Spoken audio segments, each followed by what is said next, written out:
Good evening, ladies and gentlemen. I'm definitely not in the same wavelength with our program director, Ngatiana Iwunga Useshayil.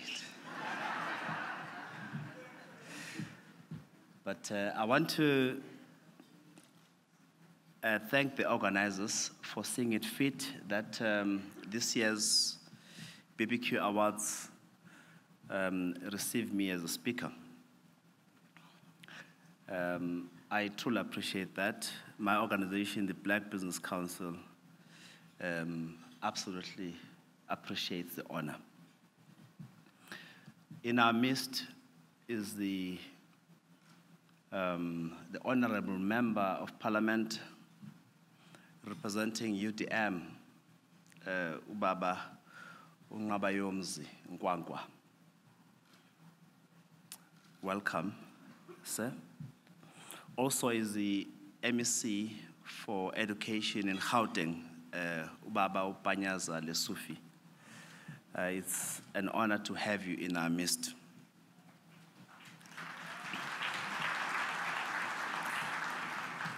There's a whole lot of other honorable people, friends from afar, from KwaZulu-Natal, that I've seen here. I wish I could mention them by name, but protocols don't allow me. From Cape Town, from afar, from Limpopo. And welcome here. The state of our nation is a nation which is besieged by a whole lot of factors that one can characterize as negative. We know about our economic performance. Not so long ago, we were told that we are in a recession, technical or by any other name, which means for 2 successive quarters, our GDP contracted. That's a technical definition. But if we continue on this path, we will be in a depression, economic depression, which is not anything that any of us want to see. If we are not careful, come end of March, Moody's will say our sovereign rating is junk, joining 2 other ratings agencies, like Fish, Standard & Poor, who already have characterized us as junk. What that really means, can I have some water?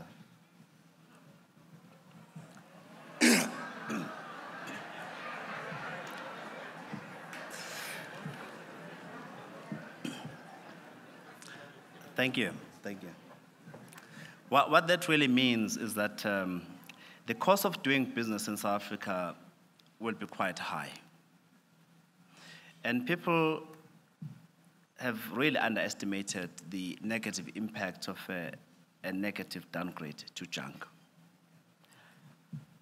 Already the Land Bank, as an agency of state, its instruments are deemed to be junk. If it issues bonds, some financial institutions, pension funds, will not touch them because their mandate is not to support anything that is junk.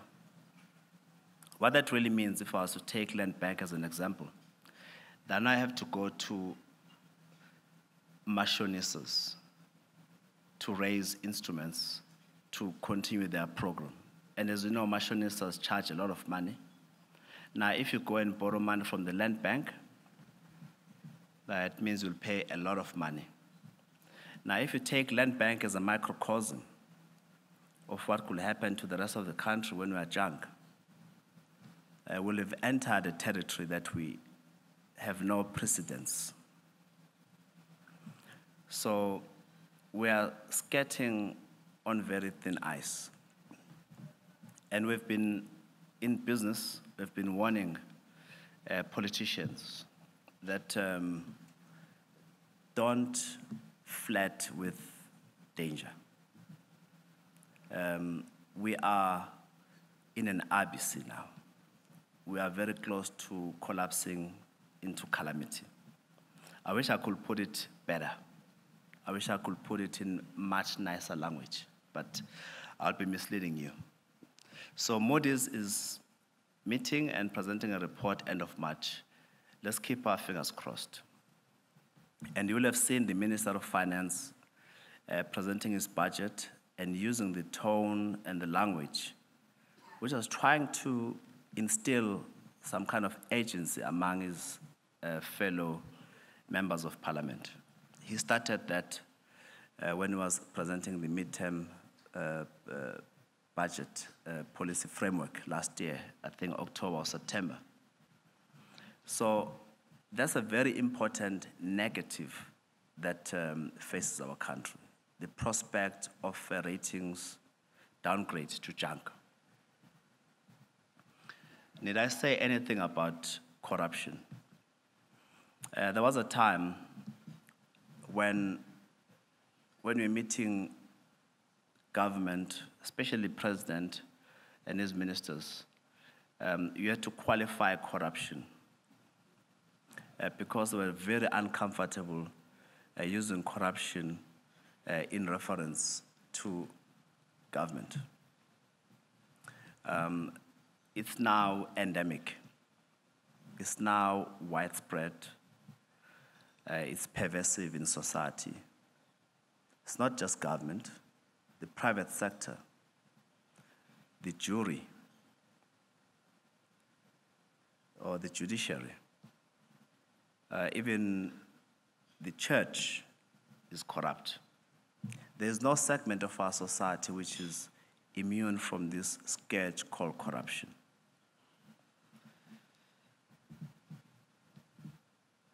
The sad thing about corruption is that it does not rob the elite that is here. It robs the poorest of the poor because it takes from government what should be deployed towards meeting the basic needs of the people into servicing the cause of corruption. And the poor keep on marching. You have been robbed. Gender-based violence has reached a stage which is called a crisis. Last year, no one does not know about Uyinene. Now, my apology. You know, a whole lot of other incidents did happen, which shocked all of us. They continue to today.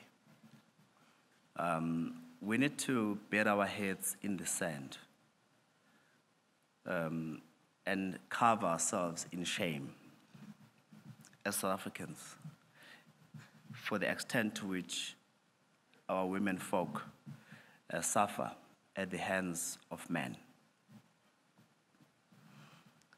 Now there's this thing called load shedding. I remember in the early 2000s, I went to Ghana, Uganda, and in the middle of a dinner, boom, load shedding, and the generator kicked in a very patronizing way. So now we understand. This is in the continent. In South Africa, we don't know this thing. We've got reliable supply of power. Our innocence, our arrogance as a nation, its bluff has been called. We now have stage 4, like it's a norm. It's a new norm to not have reliable supply of power. These are just some of the negatives bedeviling our country. Yet at the same time, we are a nation of greatness. There's no question about it. And we must never stop patting ourselves on our backs, individually and collectively, because we are a great people. We are a great nation.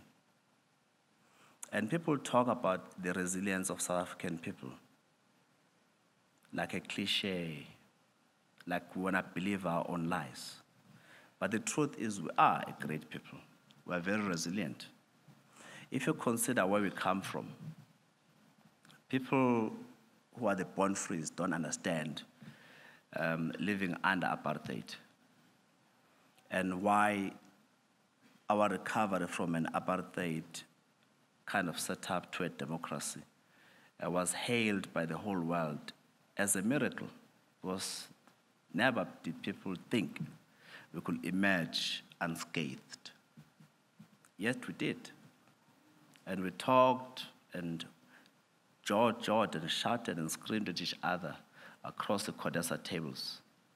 But we emerged with something that keeps our nation state going. And that resilience is what we can rely upon to see us through these difficulties that I've just outlined. There are many examples that are contemporary that I could cite as just examples of the greatness of our nation. In Ndlovu Youth Choir, they were here. Amazing talent. It's an example of our greatness. They may have not won, but they are the winners. They put us there on the map. Imagine how many other countries could have had one of their own fighting to the finish. Could have been Indonesia, could have been Sierra Leone, could have been Central African Republic, yet it was South Africa, yet again. Let's clap our hands.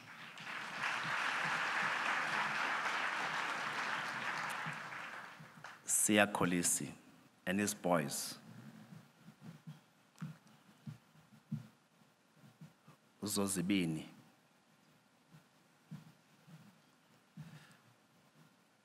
Trevor Noah and his friend Mpho Pops. And on the economic front, Pioneer Foods. In the midst of all of this, the threat of a downgrade comes PepsiCo, saying we're prepared to part with tens of billions to acquire this company and take the South African risk, because we are a worthy investment destination. So I'm basically saying I'm trying to balance what I said about the negatives bedeviling our country with the positives. These are not, thumbsuck kind of realities. These are realities across the spectrum, in sports, in creative arts, in business, and the list goes on and on. Now, we're now faced with the coronavirus. Even the worst skeptics are saying maybe South Africa is showing leadership. Our Minister of Health, credit to him, every day he's communicating to us what we should be doing, reassuring us that our government is with us. Let's not panic. If anything happens, this is what we should be doing. They even sent a plane to go and fetch our people. It's a symbolic act of our people come first. Others will say, why didn't they just stay there? Because the Chinese response to the crisis seems to be exemplary. Why do they have to come back here when we are at the tail end of this epidemic? But it's important for a country to say our people will send and charter planes to rescue them. If they want to come back home to join their people, the kith and kin, let's make it happen. That's leadership. Even our president saw the plane taking off. That's leadership. So in the midst of all the disasters we are faced with, there is leadership, and we can take pride in that. What is it that we need to do to get ourselves back on the winning path? Number one, Let us fix Eskom.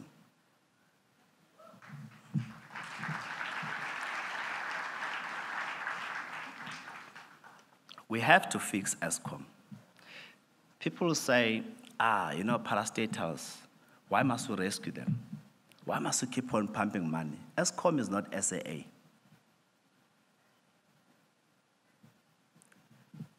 Don't get me wrong, SAA is very important. But Eskom is not SAA.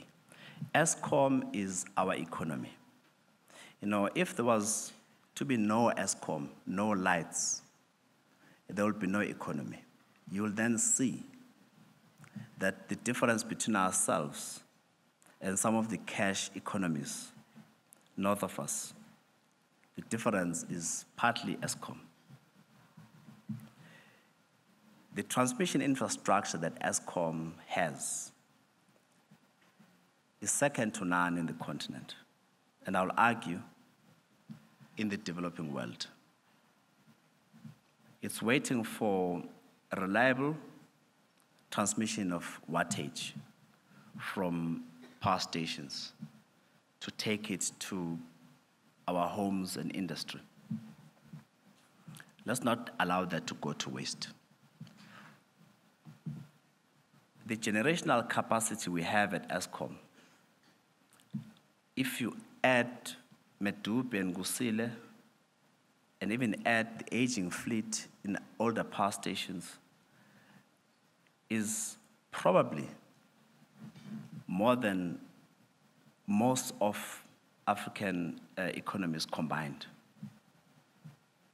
We can be hard on ourselves, but we have something really happening here. So when the Minister of Finance allocates 200 billion rands to Eskom, let us not see that as rescuing yet another parastatal, because it's the only thing we have between ourselves and disaster. But we have to fix it. It's about governance. It's about ensuring that the power stations are maintained appropriately.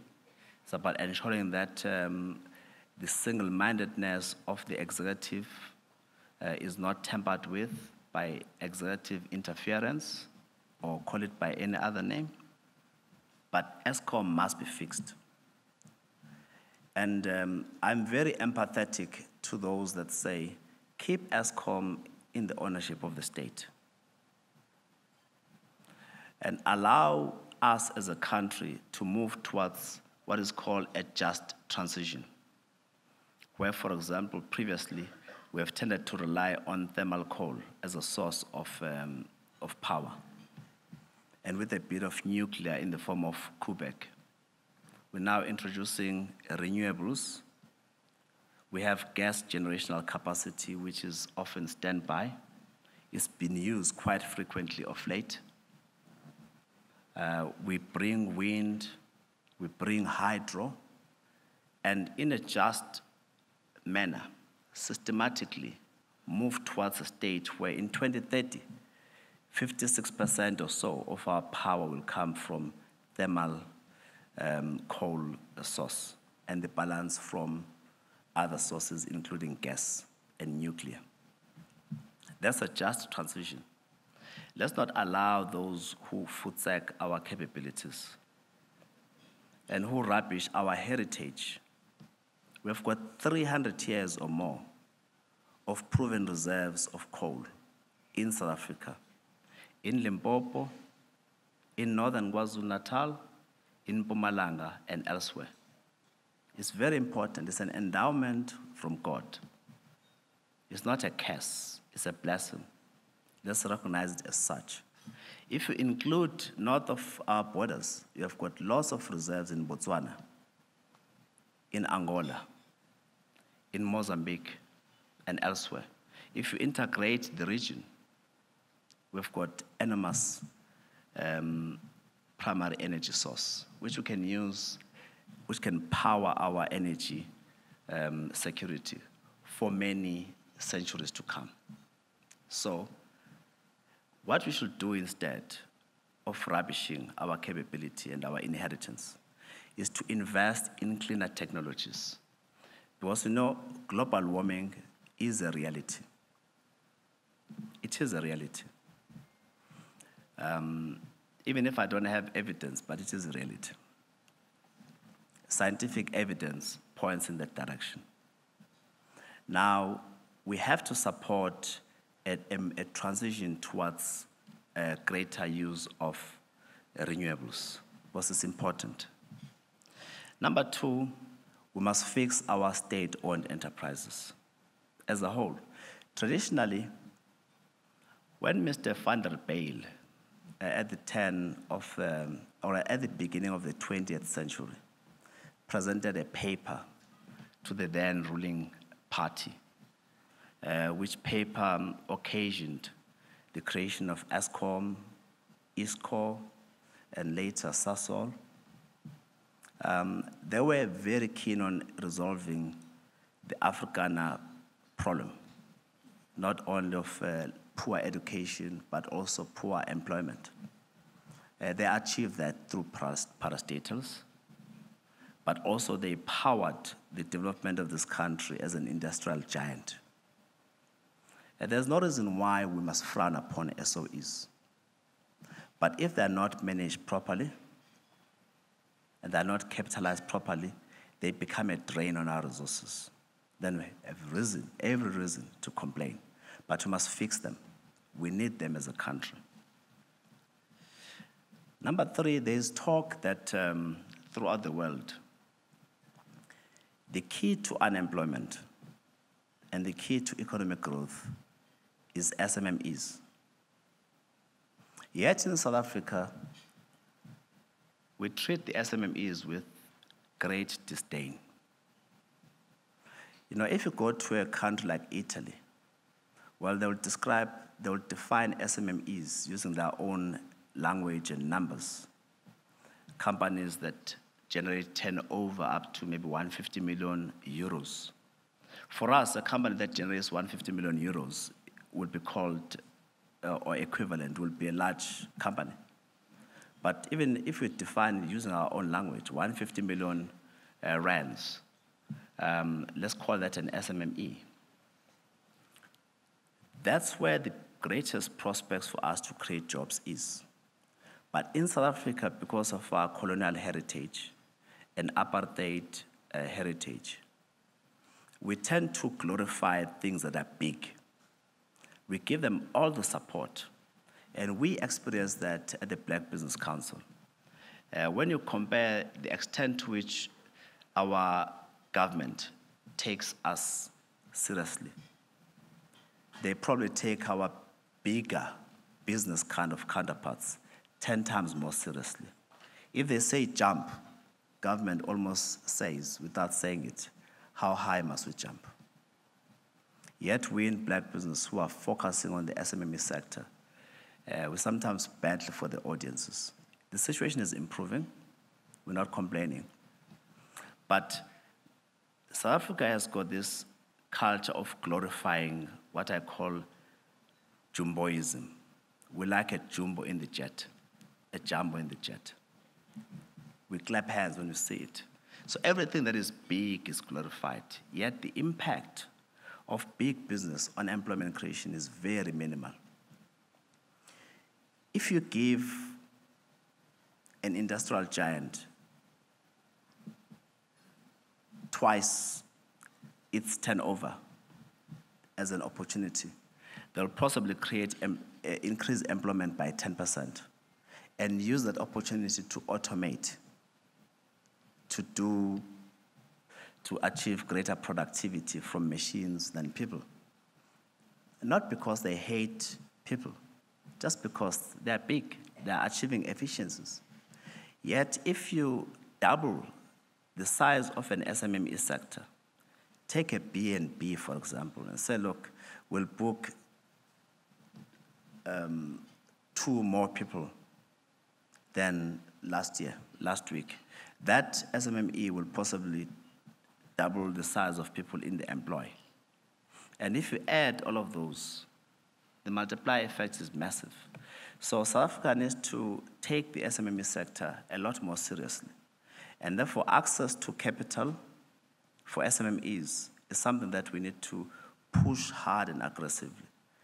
Access to markets, because once an SMME is in business, they want to sell products and services to large corporations. And often than not, if you take the automotive sector, for example, when Toyota moves into prospecting and assemble Toyotas, they've got supply chain people who supply them with the shock absorbers and other panels of the car located within, maybe as far as Pinetown, who deliver products on a just-in-time basis.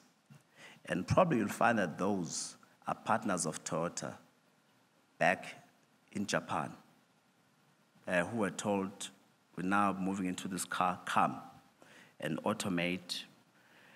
So they are rather loyal to tried and tested partners who are part of this supply chain. The scope for a local SMME to penetrate that supply chain is very difficult, but we've got to work harder to create opportunities for our own local SMMEs. We can't just be a nation of consumers.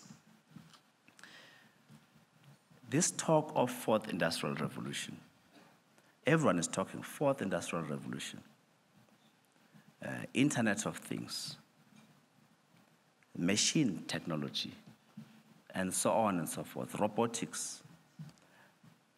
It's not going to happen unless we free the high demand frequency spectrum. It's not going to happen. It's a pipe dream. We're battling with data. That's why data is so expensive. That's why the cellular telephony companies have got excuses after excuses why they cannot bring the cost of data down, because the capacity is very limited. Now you ask yourself, we want to be players in the fourth industrial revolution, and young people are itching for the capacity because they've got great ideas, but they've got no access to data. They've got no access to affordable data. And those who have got capacity to free data, they say, we've got no capacity. We're exhausted to the limit. Now you ask yourself, why is government not doing the right thing? They've got ICASA. Why they're talking about auctioning spectrum? Why are they not doing it? They must do it. So the truth of the matter is that